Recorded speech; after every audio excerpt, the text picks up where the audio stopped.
Hello friends, welcome back to my channel जिसका नाम है ऑनेस्ट टू बाय समीर। आज हम आए एक नया वीडियो लेके जिसमें कि आज हम बात करने वाले हैं एसी को लेके।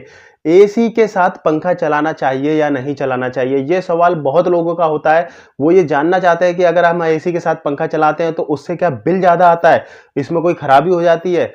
तो ये सारे ही सवालों का आपको जवाब मिलने वाला है कि एसी के साथ पंखा चलाने के क्या फ़ायदे हो सकते हैं आपको और क्या नुकसान होते हैं। ये दोनों ही चीज़ें इस वीडियो में कवर करने वाले हैं। तो चलिए शुरू करते हैं वीडियो शुरू करने से पहले आपसे एक रिक्वेस्ट है कि चैनल को अगर सब्सक्राइब नहीं किया तो चैनल को सब्सक्राइब करना ना भूलिएगा। तो सबसे पहले बात करते हैं पंखे की। तो देखिए, पंखा अगर आप नॉर्मली चलाते हो तो वो जो भी क्लाइमेट होता है रूम का वही हवा आपको देता रहता है। लेकिन अगर आप एसी चलाते हो और उसके साथ में अगर आप पंखा चला देते हो तो सबसे बड़ा जो फायदा है वो आपको ये मिलने वाला है, आपका जो रूम है वो बहुत ही जल्दी ठंडा होगा। इसमें इतना ज़्यादा डिफरेंस आ जाएगा। फॉर एग्जाम्पल, अगर आपका रूम सिर्फ एसी चलाते हुए अगर 15 मिनट में ठंडा हो रहा है, तो वहीं अगर आप पंखा चला देते हो एसी के साथ में, कंप्रेसर जैसी चलने लगेगा उसके बाद में 5 से 8 मिनट के अंदर अंदर आपका पूरा रूम ठंडा हो जाएगा। ऐसा क्यों होता है? सबसे बड़ा रीजन ये रहता है कि जब भी आप एसी चलाते हो ना, तो जब आप खाली एसी चला रहे हो तो उसकी जो कूलिंग है वो अपने हिसाब से फैलेगी पूरे रूम में, वो धीरे धीरे करके पूरे रूम को कवर करेगी। लेकिन जैसे ही आप पंखा चला देते हो तो होता क्या है कि वो जो पंखे की हवा है, एसी से कूलिंग निकल रही है, उस कूलिंग को पूरी तरह से सर्कुलेट कर देगी। इससे सबसे बड़ा फायदा ये रहता है कि कमरे में बैठा हुआ कोई भी आदमी, चाहे किसी भी कोने में बैठा हुआ, वो पूरी तरह से उस कूलिंग को फील कर सकता है।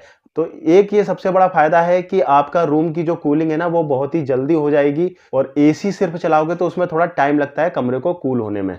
दूसरा फायदा होता है इलेक्ट्रिसिटी को लेके। बिजली कंजप्शन कैसे कम आएगा, आप ये सोच रहे हो कि एसी भी चल रहा है और उसके साथ में पंखा भी चल रहा है तो बिजली कंजप्शन तो ज्यादा आना चाहिए, लेकिन ये कम कैसे आएगा? मान के चलिए, जब आप कमरे को ठंडा करने के लिए आपने एसी चलाया तो आपने उसका टेम्परेचर कितना रख दिया, 22 रख दिया या 21 रख दिया या 20 रख दिया। तो उस कंडीशन में क्या होगा, कंप्रेसर पे ज्यादा लोड पड़ेगा और कंप्रेसर पे जब ज्यादा लोड पड़ेगा तो इलेक्ट्रिसिटी भी आपकी बहुत ज्यादा जाने वाली है। वहीं अगर आप पंखा चला देते हो उसके साथ में, तो अगर आप उस टेम्परेचर को 24 भी रखोगे, 25 भी रखोगे, तो भी आपको जो कूलिंग है बहुत ही बेहतरीन कूलिंग आने वाली है पूरे रूम में।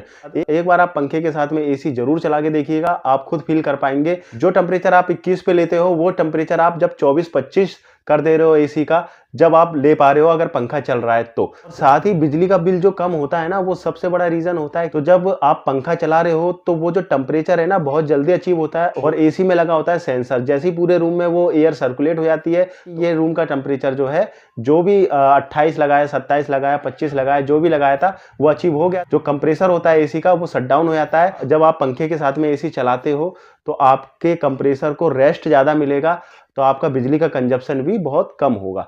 तो अब आपको ध्यान क्या रखना है, जब भी आप एसी चला रहे हो और उसके साथ में पंखा चला रहे हो, तो इसमें एक चीज आपको ध्यान रखनी पड़ेगी, वो है ये कि आपका पूरा रूम जो है एयर सील्ड होना चाहिए। कहीं से भी एयर पास नहीं होनी चाहिए। अगर कहीं से भी एयर पास होती है तो पंखे की हवा आप जानते ही हो तेज होती है, और वो जब चलेगा ना तो जहां से भी एयर पास हो रही होगी उसके जरिए वो सारी हवा बाहर को निकलती रहेगी। इसलिए एयर सील्ड रूम होना चाहिए, जिससे कि जो पंखा चल रहा है वो जो हवा को सर्कुलेट कर रहा है वो कहीं से निकल ना पाए। तो ये आपको ध्यान रखना है। और सेकंड चीज आपको क्या ध्यान रखनी है, जब भी आप एसी के साथ में पंखा चला रहे हो तो आपकी कोई भी विंडो खुली नहीं हो, क्योंकि अगर कोई भी विंडो खुली रहती है और आपका रूम जो है ऐसी जगह पे है जहां पे धूल मिट्टी बहुत ज्यादा उड़ती है, तो उस कंडीशन में क्या होगा कि जब पंखा चल रहा है तो पंखा क्या करता है, एयर को अपनी तरफ खींचता है।